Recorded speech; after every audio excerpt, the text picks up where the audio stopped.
Top quality और consistent performance के लिए सिर्फ सिल्वर पंप नाम याद रखना।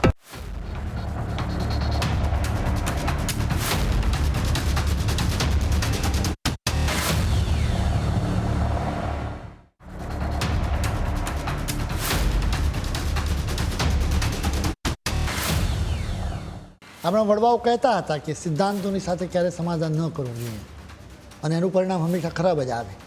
જો તમારે એના પુરાવા જોઈતા હોય ને તો શિવસેના પર એક નજર કરી લો. એક સમયે મુંબઈ સહિત મહારાષ્ટ્રના અનેક વિસ્તારો પર એક રીતે શિવસેનાનું વર્ચસ્વ હતું. એની તાકાતની આખા દેશમાં નોંધ લેવાતી.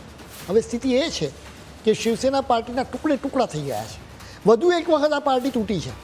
ઉદ્ધવ ઠાકરેની શિવસેનાના 6 સંસદ સભ્યોએ બળવો પોકાર્યો. ઉદ્ધવ ઠાકરેને સહેજ પણ ખ્યાલ ના આવે એ રીતે તેઓ ફૂંકીને આગળ વધ્યા હતા. આ 6 બળવાખોર સંસદ સભ્યોના નામ છે સંજય જાદવ, સંજય દેશમુખ, ઓમરાજે નિંબાળકર, બાઉસાહેબ વાકચોરે, નાગેશ પાટીલ અષ્ટીકર અને સંજય દીના પાટીલ.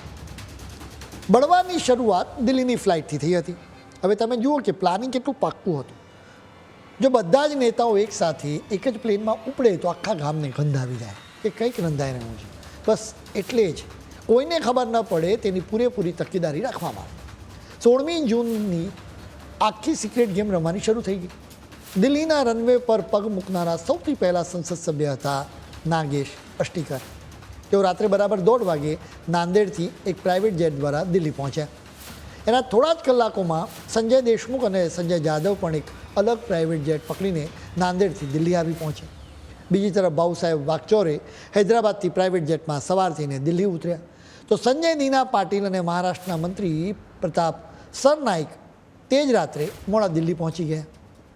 શિવસેના પ્રમુખ એકનાથ શિંદે મુંબઈથી સીધા દિલ્હી જવાને બદલે પહેલાં જયપુર ગયા અને ત્યાંથી ડાયવર્ઝન લઈને 16મી જૂનની રાત્રે 3 વાગે દિલ્હી પહોંચ્યા.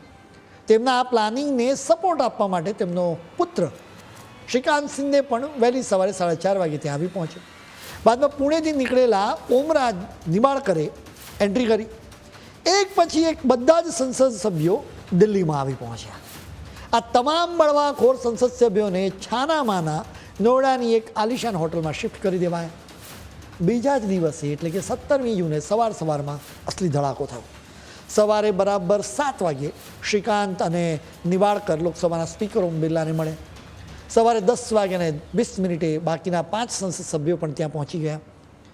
આ આખી ટોળકીએ સ્પીકરને એક સત્તાવાર પત્ર સોંપ્યો જેમાં સ્પષ્ટ લખ્યું હતું કે તેઓ એકનાથ શિંદેની શિવસેના સાથે જોડાઈ રહ્યા છે. તેમણે એમ પણ લખ્યું હતું કે હવે તેઓ લોકસભાના તેમની બેઠક વ્યવસ્થા પણ બદલી આપવામાં આવે. એટલે કે અત્યાર સુધી તેઓ વિપક્ષની પંગતમાં બેસતા હતા, હવે તેઓ શાસક પક્ષની પંગતમાં બેસવા માંગે છે. આ પત્રમાં બળવાખોરોએ ઉદ્ધવ ઠાકરે પર સીધો પ્રહાર કરતાં લખ્યું કે પક્ષનું નેતૃત્વ બાળા સાહેબની વિચારધારાથી ભટકી ગયું છે. તેમણે એવો પણ આરોપ મૂક્યો કે સિનિયર નેતાઓ તો ઉદ્ધવ ઠાકરેની શિવસેનાને કોંગ્રેસમાં ભેળવી દેવાનું પ્લાનિંગ કરી રહ્યા છે.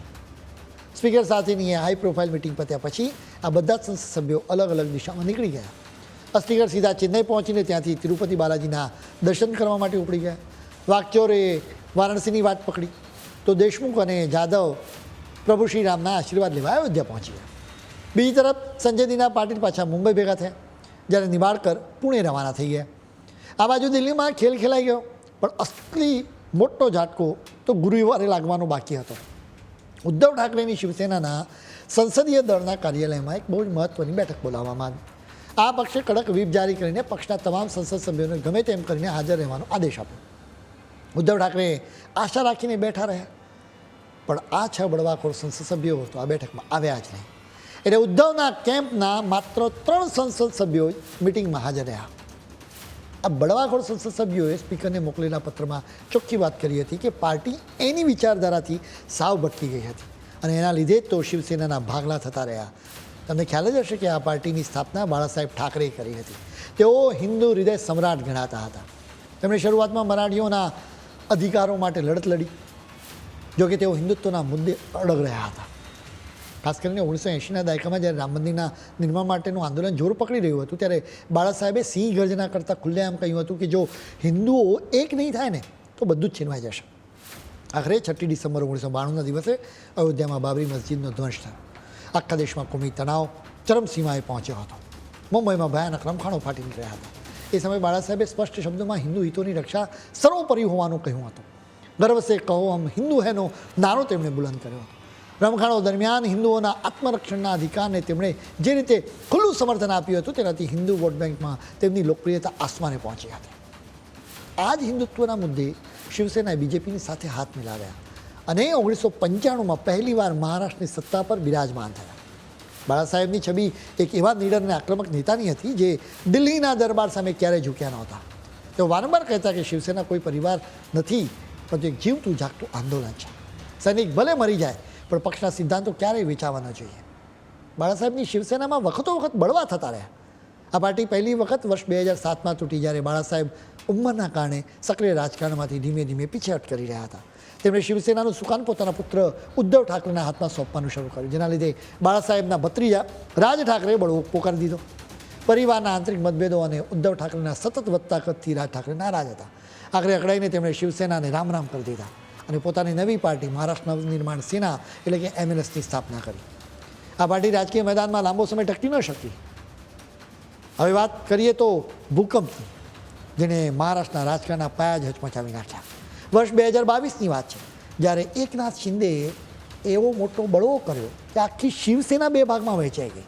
પક્ષના મોટા ભાગના ધારાસભ્યો અને સંસદ સભ્યો ઉદ્ધવ ઠાકરેનો સાથ છોડીને શિંદેની પાછળ ચાલી નીકળે. અત્યાર સુધી શિવસેનામાં જેટલા પણ ભંગણ પડ્યા હતા, આ બળવાએ બધા જ કરતાં સાવ અલગ અને બહુ ઊંડો ઘા કર્યો. એનાથી ઉદ્ધવ ઠાકરેની શિવસેના કાયદાકીય અને સંગઠનના સ્તરે એક બહુ મોટા સંકટમાં ફસાઈ ગઈ. જોતજોતામાં શિંદે જૂથે બીજેપી સાથે મળીને મહારાષ્ટ્રમાં નવી સરકાર બનાવી દીધી.